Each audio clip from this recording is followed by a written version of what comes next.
Previously on A New Winter. Shoot him in 5 seconds or I'll shoot you. It really is that simple. 5, 4, 3, 2, 1. This is episode 16 of A New Winter.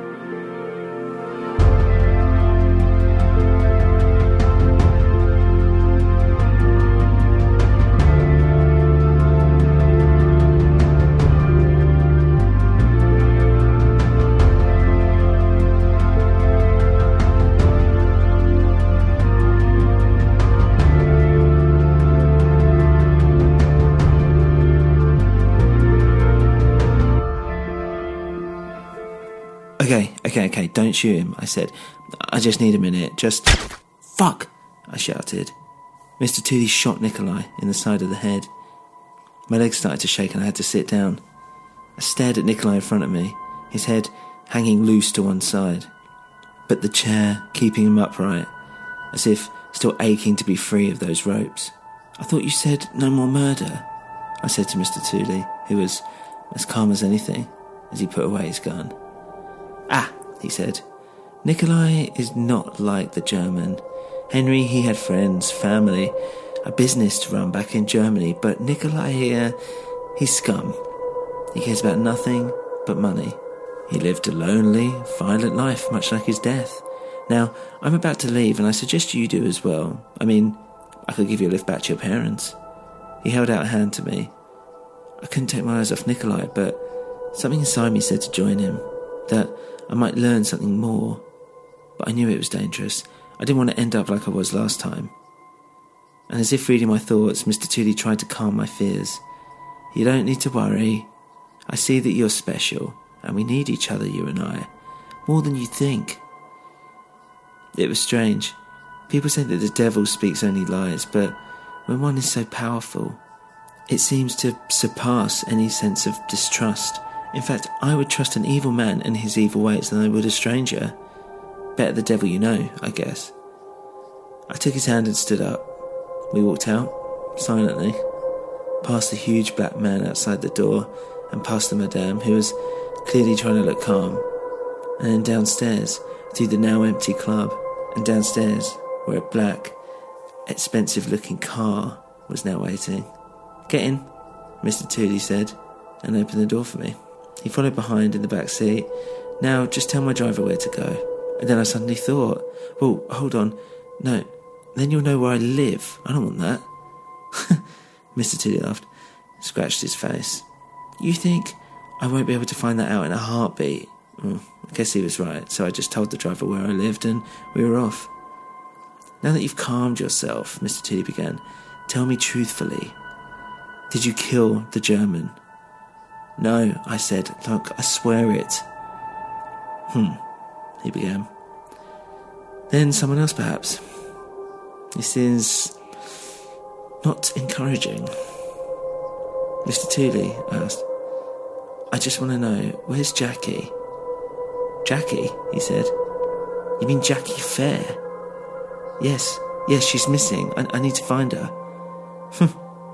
You'll be wasting your time there, he said. She's alive and well, but I can't tell you where she is, sorry, or how to find her. I mean, where would be the fun in that if I was to tell you where she is in the first place? His riddles were now annoying me, to say the very least. And what about Kate Stockwell? I asked. Was that you too? Mr Tooley's mood suddenly turned sour, and his grin collapsed. He looked out the window. The Stockwells weren't us, he started. In fact, many of us, our group, I guess you could call it, think it might be something quite different. Something that, well, something I wouldn't even dare think about. Let's just say it's the woods that surround it, more than anyone else. The woods, what do you mean? Just some of those woods, like, look, you couldn't pay me the world to go back in there again. Again? I asked. I could see something in him had changed. His guard was down, he was remembering something. And then, we're here, the driver said. And sure enough, I looked out the window to see the front of my house. Mr Tooley stared out the opposite window. "I know I don't need to say this," he said, "but this remains our secret. Okay?" "Yeah," I said. I seemed to be collecting those, and I got out of the car. The snow was falling, harder now, thicker, and I could feel tiny flakes melting on my face, making it freeze in the elements. As I walked in and into my room, the reality of my situation dawned on me. I'd just seen a man get murdered right in front of me. And worse than that, I just got a lift from the murderer himself. What the hell was I turning into? My stomach began cramping up, and I was sweating now. I went to lie down with the pain, and as I lay there, in that fetal position holding my stomach in a vain attempt to help the pain, I started to think of the next steps. I focused on them. I wondered, perhaps I should check out the woods behind the Stockwell farm. It intrigued me what Mr Tooley had seen there.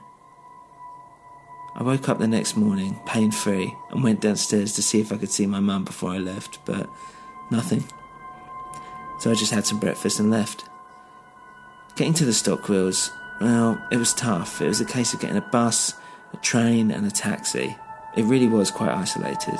The snow was also causing problems. It started to get thicker during the night, and there's a good couple of inches on the ground now. The roads were becoming dangerous, and it was lucky that the trains were running at all. I got the taxi driver to drop me off half a mile away at the nearest village. I guessed it wouldn't look too good getting it straight to the murder scene. And as I was walking up to the Stockwells, I began to feel nervous. They never found the murderer's tracks, leaving the scene as if he'd never left. And in my head, he was perhaps still there. And going alone, maybe this was a bad idea. But it was too late now. I approached the gate and went into the Stockwell farm, and there I saw the barn they'd been murdered in, one by one.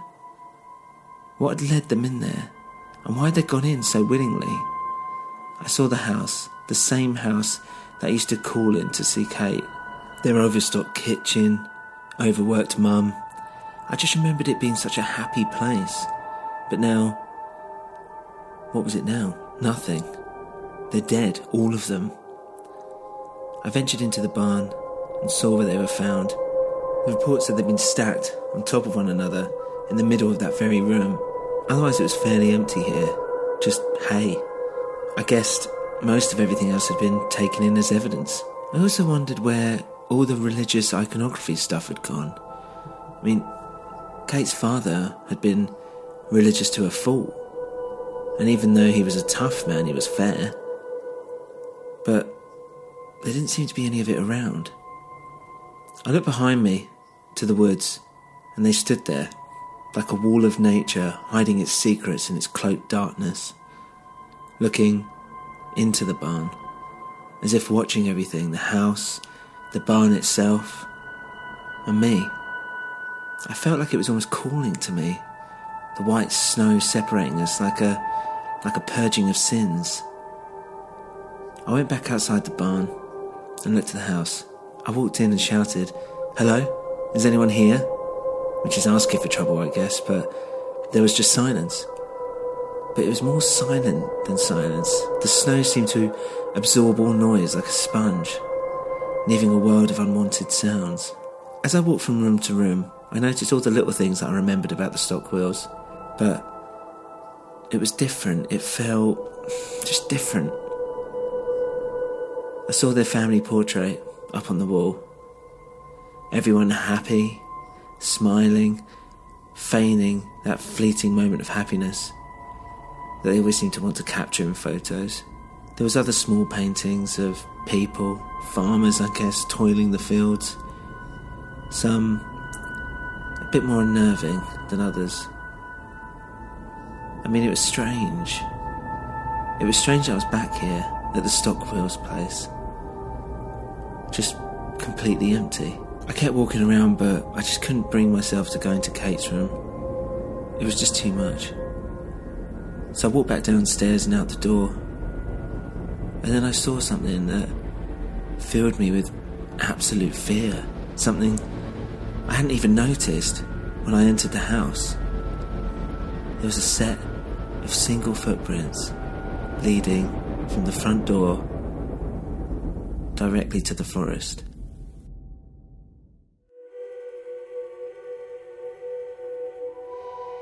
If you enjoy the show, please leave a review on your podcast platform of choice. For more info, including how you can support the show, please visit anewwinter.com. Thank you for listening to A New Winter.